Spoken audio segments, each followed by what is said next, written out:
Study IQ IAS, आपका selection हमारा mission.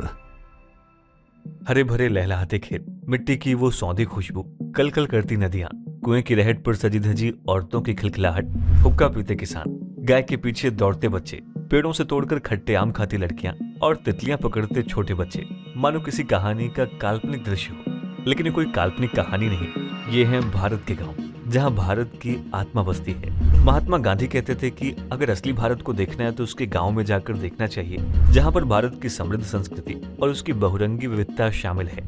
वास्तविक भारत को भारत के गांव को ही देखकर समझा जाना और पहचाना जा सकता है। देखा जाए तो रूरल टूरिज्म इसके लिए सबसे महत्वपूर्ण जरिया साबित हो सकता है और इससे वर्ल्ड टूरिज्म मार्केट में भी भारत को एक अलग पहचान मिल सकती है। हाल के सालों में ऑफबीट लोकेशंस और रूरल टूरिज्म की मांग भी काफी तेजी से बढ़ी है। दोस्तों, इंडियन रूरल टूरिज्म मार्केट में इस ग्रोथ के चलते कई भारतीय गांवों को अब टूरिस्ट मैप पर जगह मिल गई है, जिससे न केवल वहां रह रहे लोगों को इनकम का एक एडिशनल सोर्स मिलता है, बल्कि वहां आ रहे विजिटर्स को भी उनके साथ इंटरेक्ट करने और उनके रेयर लाइफस्टाइल को भी जानने का मौका मिलता है। इन दिनों रूरल टूरिज्म रूरल इकोनॉमी में वैल्यूएबल कंट्रीब्यूशन कर रहा है। इसका contribution employment generation, nature conservation और कई दूसरी चीजों में देखा जा सकता है। रूरल टूरिज्म गांव के लोगों के सोशल और इकोनॉमिक डेवलपमेंट को बढ़ावा देता है। दोस्तों, आपको बता दें कि इस ओर एक और कदम United Nations World Tourism Organization ने भी बढ़ाया है। दरअसल साल 2021 में UNWTO ने रूरल डेवलपमेंट टूरिज्म प्रोग्राम की शुरुआत की थी, जिसमें पिछले दिनों गुजरात के कच्छ जिले के छोटे से गांव धोर्डो को बेस्ट टूरिज्म विलेज से सम्मानित किया गया है। दोस्तों, आज के इस वीडियो में हम इसी रूरल टूरिज्म के बारे में बात करेंगे और जानेंगे कि रूरल टूरिज्म भारत के गाँव के विकास में कैसे योगदान देगा। साथ ही समझेंगे कि इसको बढ़ावा देने के लिए भारत सरकार क्या कर रही है और इसमें उन्हें कौन कौन सी चुनौतियों का सामना करना पड़ सकता है। ये वीडियो UPSC मेंस के GS पेपर 3 में इकोनॉमी टॉपिक के लिए इम्पोर्टेंट है। आपको इससे रिलेटेड एक प्रैक्टिस क्वेश्चन इस वीडियो के एंड में मिल जाएगा। दोस्तों, रूरल टूरिज्म भारत के गांव के विकास में कैसे योगदान दे सकता है, इसको जानने से पहले आइए ये समझ लेते हैं कि रूरल और रूरल टूरिज्म होता क्या है। देखिए, कई देशों के लिए रूरल वर्ड का मीनिंग अलग है, लेकिन आमतौर पर रूरल एरिया वो गांव है जहां पॉपुलेशन डेंसिटी कम है, बड़े और खुले खेत हैं, पॉल्यूशन लेवल भी कम है और टेक्निक का इंटरफेरेंस भी कम है। भारत में 2021 सेंसस के मुताबिक रूरल एरिया वो है जहां की पॉपुलेशन 10,000 से कम है। इस सर्वे के मुताबिक भारत में 7 लाख गांव हैं, जहां पर 74% आबादी रहती है। साथ ही इस पॉपुलेशन का 62% एग्रीकल्चर पर डिपेंडेंट है। वहीं अगर हम रूरल टूरिज्म की बात करें तो ये टूरिज्म का एक ही पार्ट है, जिसमें ग्रामीण जीवन शैली, वहाँ की संस्कृति, परंपरा, लोक साहित्य, हस्तशिल्प और विरासत को दर्शाया जाता है। इसके अंदर agro tourism, eco tourism, adventure sports and culture tourism शामिल है। इसका मेन पर्पज लोगों को रूरल लाइफस्टाइल से इंट्रोड्यूस करना है और वहाँ के डिफरेंट डायमेंशंस बताना है। आज टूरिज्म इंडस्ट्री ग्लोबल स्केल पर तेजी से बढ़ने वाला सेक्टर है। ग्लोबल स्केल पर देखा जाए तो 2017 में ग्लोबल GDP में इसका कॉन्ट्रीब्यूशन 10.4% था। वहीं देश की GDP में टूरिज्म की हिस्सेदारी लगभग 6% है। साथ ही देश में 5 करोड़ लोग डायरेक्ट और इनडायरेक्ट रूप से टूरिज्म सेक्टर के रोजगार में लगे हुए हैं। दोस्तों, टूरिज्म इंडस्ट्री की ओर से पेश की गई एक रिपोर्ट के मुताबिक इंडियन टूरिज्म मार्केट 2024 तक $42 बिलियन और 2025 तक $45 बिलियन तक पहुंच जाएगा। देखा जाए तो नेशनल टूरिज्म पॉलिसी 2022 में टूरिज्म को एक इंडस्ट्री का दर्जा दिया गया है।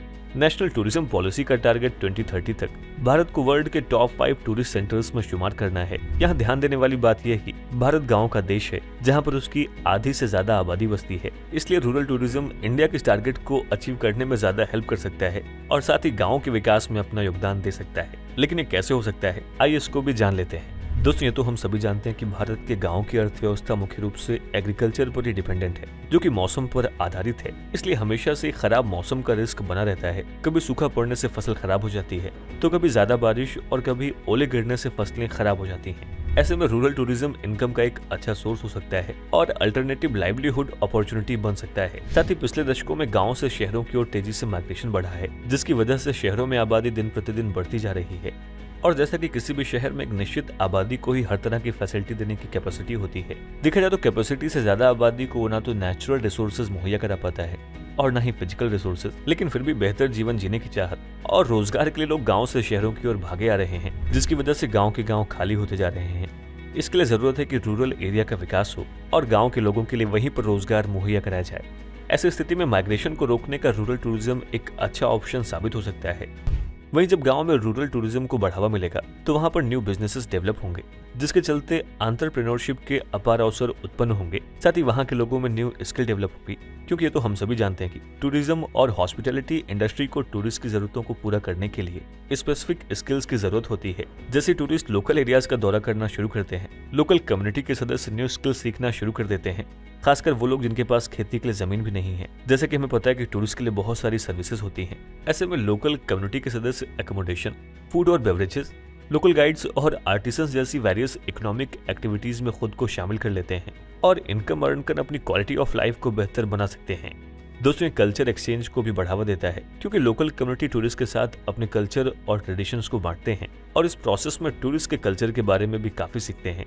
हमने अक्सर देखा है कि टूरिस्ट ऑथेंटिक रूरल एनवायरनमेंट को महसूस करने के लिए रूरल एरियाज का दौरा करते हैं। इस तरह टूरिज्म कल्चर और ट्रेडिशंस को प्रिजर्व करने के लिए इकोनॉमिक इनिशिएटिव्स भी देता है।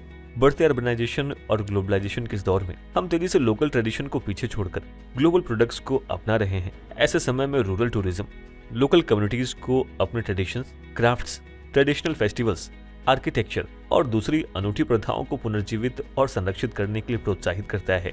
दोस्तों, हमने देखा है कि महिलाएं आज किसी भी क्षेत्र में पीछे नहीं है। महिला सशक्तिकरण के इस दौर में रूरल टूरिज्म भी उनसे अछूता नहीं रह गया है। रूरल टूरिज्म का सबसे बड़ा इफेक्ट महिलाओं पर दिखता है। जैसे जैसे रूरल कम्युनिटीज में टूरिज्म बढ़ता है, वैसे वैसे महिलाओं के लिए बढ़ती रूरल इकोनॉमी का हिस्सा बनने की संभावना अधिक हो जाती है।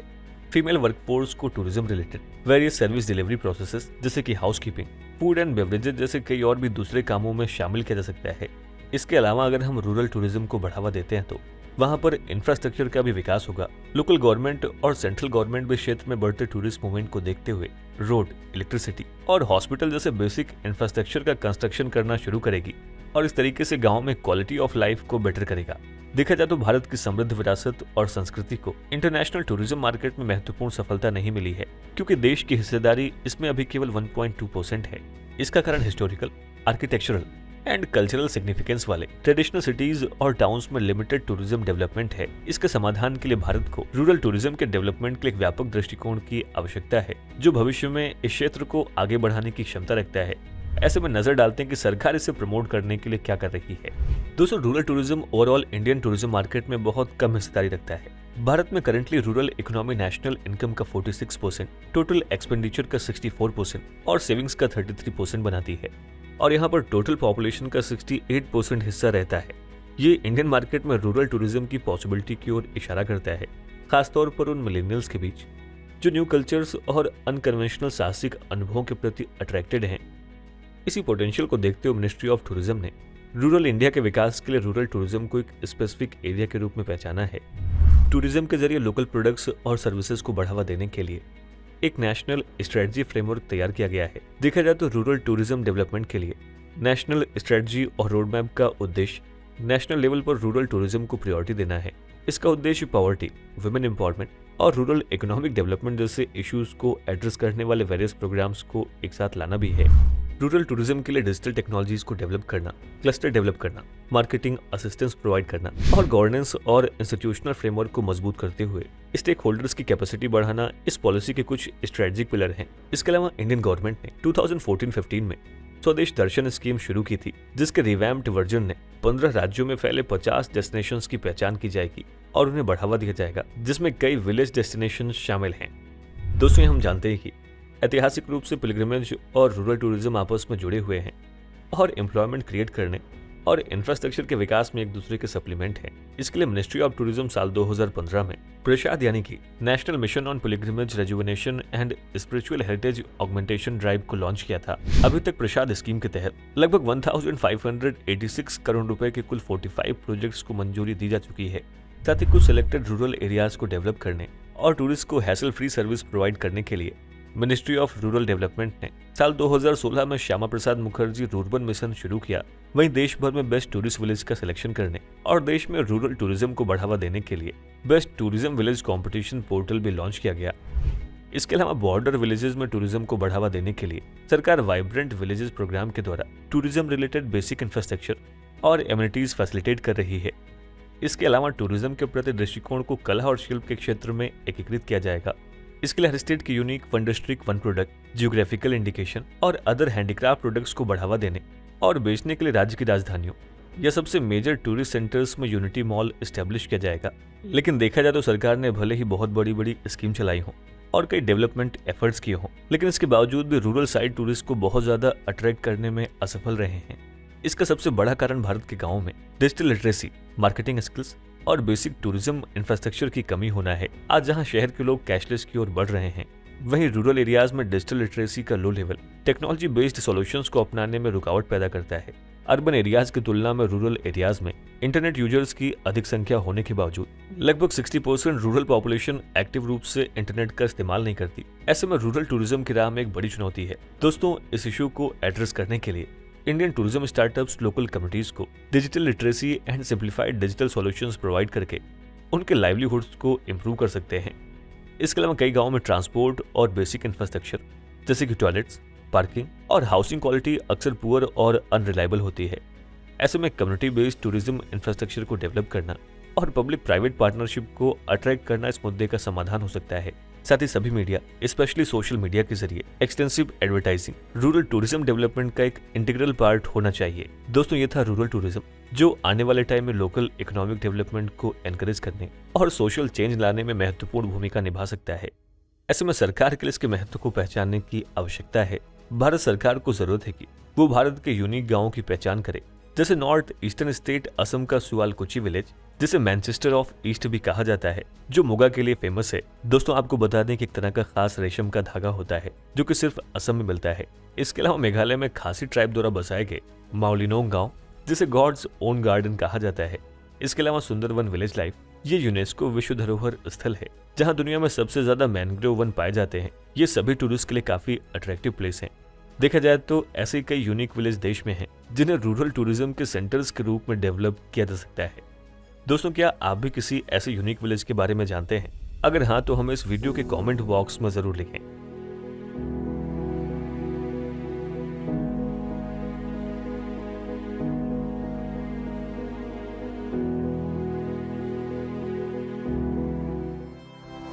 स्टडी IQ IAS, आपका सिलेक्शन हमारा मिशन।